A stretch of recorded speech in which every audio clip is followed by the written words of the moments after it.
This video was originally supposed to be like 4 separate videos because I wanted to make like a first impressions kind of, oh, here are my initial thoughts on all these movies, like from the Sonic movie. I was gonna do that, and then I didn't. And then Everything Everywhere All at Once, I was like, oh, I should make a video about this, and then I didn't. Same with Massive Talent. Not same with Bad Guys. Bad Guys, I already had this idea. I was like, you know what?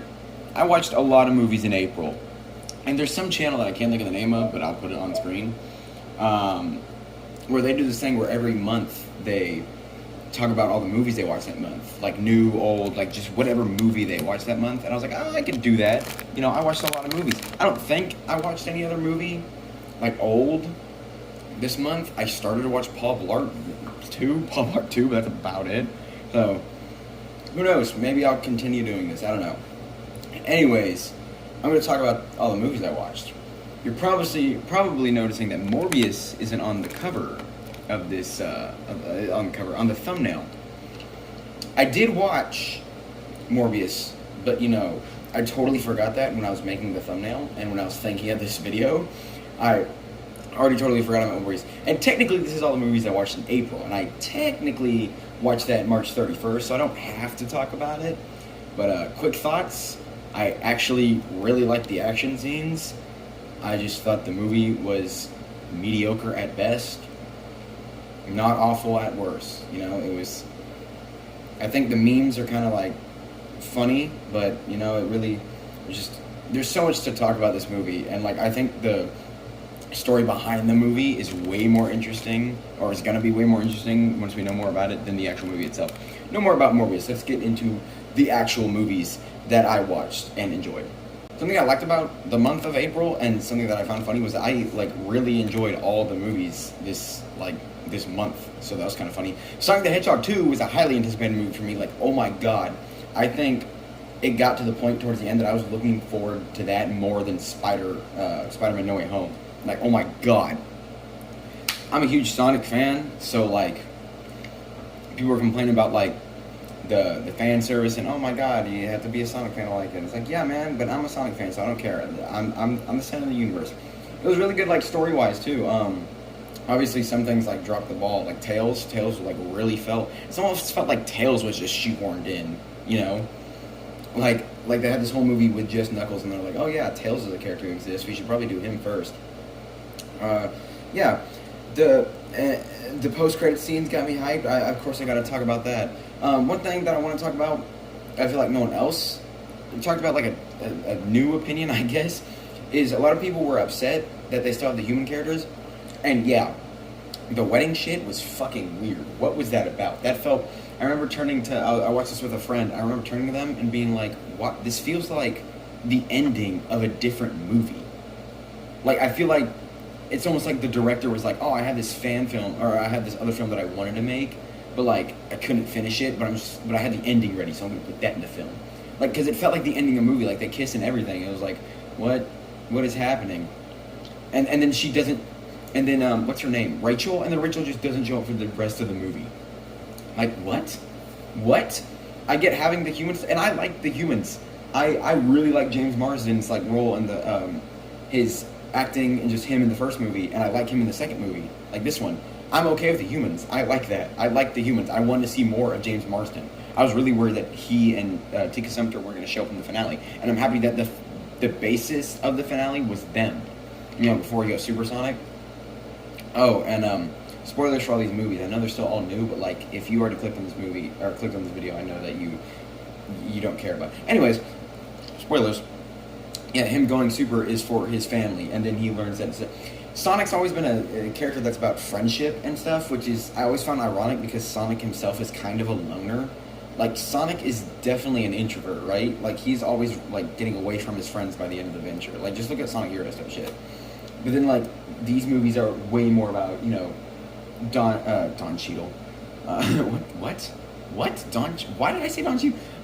Fast and Furious family. Like, these movies are obviously way more about family, and they do such a better job relaying that message. So, I like the humans. I want to see more of the humans. By more of the humans, I mean more humans interacting with the main plot. People say, oh, I hate the human stuff. They just need to get rid of the humans. It's like, no, they just need to get rid of the story elements that don't make sense.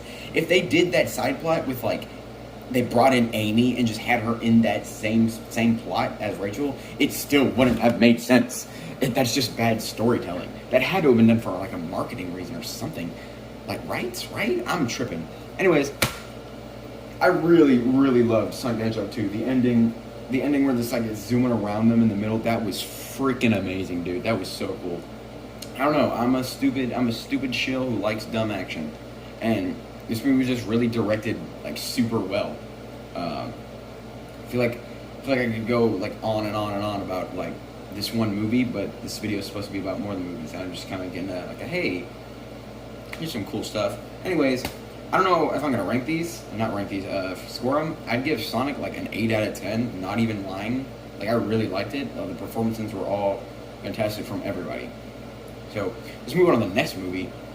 Everything, Everywhere, All at Once was a movie that I remember seeing the trailers for and going, what is that? Like I'm so confused. And that's kind of the whole point. You really can't market this movie. But it was really good. It was really, really good. I kind of watched it on the whim too, so I had no expectations going into it. Yeah, I had no expectations going into it, so I was like, I'm just gonna sit along and go for the journey, you know? I wasn't expecting it to be as much of a comedy as it was. It really felt like a drama with lighter elements, but then they pulled out dildos and butt plugs. And I was like, oh, okay, it's that kind of movie? Alright, that did not go with the tone at all. I was laughing, but not with it. I was laughing at it, because I was like, that's not fitting the tone that you set up at all. And I feel like the movie felt really cluttered. Like, I feel like there were multiple endings. Like, they just couldn't... And I don't mean the literal, like, oh, gotcha moment, where it's like part 1 is over. I didn't actually fall for that. I mean, like, literally it felt like they made an ending, and they did that ending. And they're like, oh, but I also want to do... But, like, it could also end like this. But instead of, like, deciding which ending they wanted, they just put the second ending on top of the first ending. And then, like, oh, man, but... I also think it could end like this. I think it should have ended... I loved the speech that the husband gave. I can't remember his name. He's in the Indiana Jones movies. But I loved his ending speech. Like, I almost got teared up at that. In the part where he's like, it feels like it's my fault. I was like, that is beautiful. I thought that was going to be the end of the movie. And then went on for like another 20 minutes. I think longer than that. Like, I remember sitting there and be like, holy crap, that part that I thought was going to end now feels more like the middle of the movie. I love how they actually didn't go to a lot of locations, how it really felt reserved. It's almost like the whole time the movie felt shorter than it was. I don't know. But I really did like how they basically kept the one location of the office. So then I just like kept anticipating like the next act to start, and it started without me knowing, which was really cool, right? But about the ending, it just kept on going. Like a part where I thought it was in, like, and then the part that really made me upset was when the daughter goes into the is like, no, don't go into the black hole, and she doesn't go in the black hole. But then she goes in the black hole. But then they pull her out of the black hole, and they put her like back in the black hole. And then they come out, and it's like, you see what I mean? See, it's like, oh, we could do this, but, oh, we can also do this. And it's like, they're both good ideas for an ending, but not. I think it should end with them being rocks. I don't know. This is, of course, the creator's vision. I just didn't like how clustered the ending felt. It really did kind of sour the whole movie for me. It's still a fantastic movie. I'd say another 8 out of 10. I know I'm putting it like the same as Sonic the Hedgehog, but it's so much greater for different reasons. I would not recommend this to everyone. You know, it's not one of those movies. Like, my mom was like, hey, is this a good movie? I was like, I don't know, you'd be really confused. She's like, isn't it about the multiverse? Aren't I going to have to understand that for Doctor Strange? And it's like, no, this one expects you to know more, like just understand more, rather than a Marvel movie that's going to explain everything to you every second. So it was a really good movie. It's like the #1 movie on like IMDb and Letterboxd and all this. I don't think it's worthy of that. I don't think it's deserving of that. Like I said, the endings really ruined this for me. It seems like it also doesn't know what message it wants. I don't know, I could also just be an idiot. It's like, dude, the message is clearly like, make the most of what you got, kind of like, yeah, nothing's meaningful, but like, whatever, right? But I don't know, it feels like they also want to do well, nothing matters, you know. I don't know, it'd be cool to have something like, I don't know. It was a fine movie. I enjoyed it. Would I watch it again? Maybe. I don't know. The action was cool.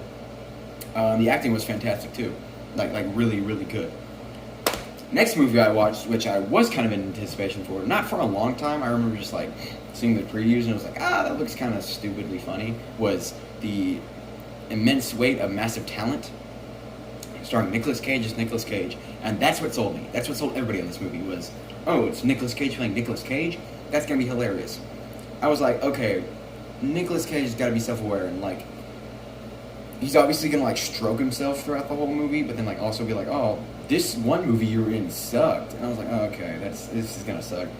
The first line of the movie is like, wow, Nicolas Cage is so cool, and I was already like, okay, here we go. The movie, I didn't know how to describe it to people because I was like, oh, I'm just gonna go see the new Nicolas Cage movie. And they're like, well, what is it about? I'm like, oh, he plays himself. And like, what is it about? I'm like, I don't know. I think the CIA hires him to take down like a super fan. I didn't know because the trailers really didn't tell you. The movie is about Nicolas Cage and this other guy, Pedro Pascal. I don't know. Javi. And Javi, they make a movie, but the movie they're making is the movie they're in. And normally I hate bullshit like that. Like, oh, they're trying to be meta and trying to be smart. And there were parts where they're like, oh, we should have a stupid action scene at the end so like we can still get in movie blockbuster bullshit. But like the marketing didn't even really include that all that much.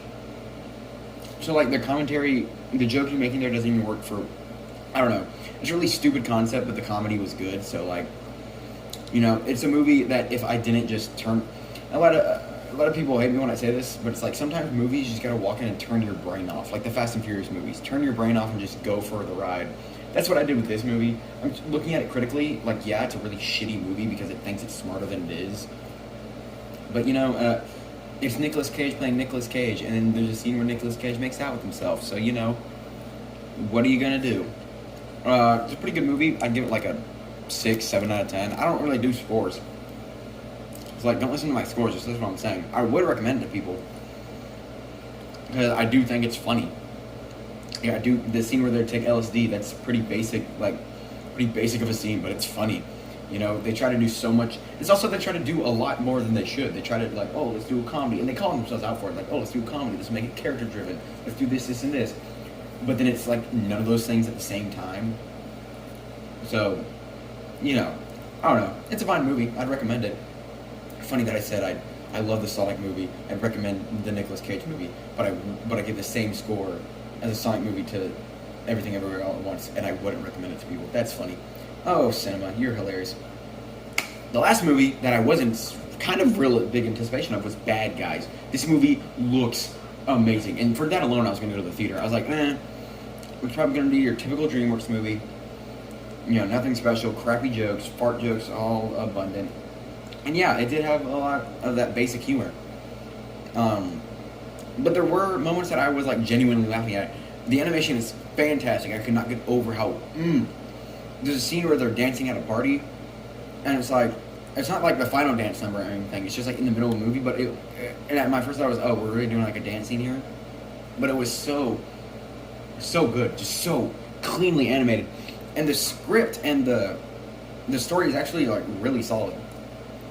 After watching that one stupid fucking episode of Rick and Morty where they make fun of heist movies, I can't like see this movie and like I'm weird to say I enjoy it, but like I don't watch heist movies. I've never seen a heist movie before, but to see this and like some of the like twists are like, okay, that was obvious, but like I like it when characters are like seem super in charge of crap. I don't know. Like overpowered characters because of their mind and like ability to plan ahead. That always blows my mind. I love that. It was obvious the guinea pig was going to be evil. Like, I knew that from the beginning. But then, like, that's okay. Just because I call it a twist doesn't mean it's bad. It just means it's a bad twist, It means they properly set it up, I guess. Yeah, just all the, oh, I switched the rock. And, oh, who do you think put the popsicle there? Oh, it's so good. I highly recommend Bad Guys. I don't know if I wanted to get a sequel. Because a lot of people are like, oh, this is DreamWorks going back to form. And it's like, if that's the case, then they're going to give it, like, a trilogy. It's like, do I want a trilogy with this? I was like, I don't know. I would love a sequel. Like, maybe where they're good guys. Oh my god, they could call it The Good Guys. They call it Bad Guys 2, The Good Guys. That'd be funny. Yeah, I know I really didn't super recommend. I'd give it like, this is probably, I don't know, I really like The Bad Guys, and I'd probably put it like top 10 animated movies. Like just animated movies. I had to really think about that, but I think it may be on top 10. Maybe top 5? I can only think of like 2 animated movies I like right now. I don't know. Those were all the movies I watched in April. I just thought, wow, I watched a lot of movies in April. I can't remember if I watched. If this is something you're interested in, it's probably super boring. I just kind of wanted to ramble about these movies. I just have like the poster just there. This is something you're interested in. Subscribe, I guess. I don't know. I don't know. If I do this in the future, I will add like movies that I watch that aren't new, like. Trying to think of like if I watch Sonic 1 again, then I'd like talk about that. Just other movies like that. I don't know, this was fun. I like just like rambling about bullshit. So I'm looking at movies right now. The Adam Project looks good. Should I watch The Adam Project? I don't know. Thank you guys for watching. Subscribe if you want. I like movies and I like talking about movies. Movies coming out next month. Doctor Strange and the Multiverse of Madness is the only movie I can think that is coming out in May. And I'm definitely just, on my second channel, I'm definitely doing the first impressions of that. So, whatever movies I watch next month, I'll keep you updated. Thanks for watching, and I don't know, man, I like movies. Video over.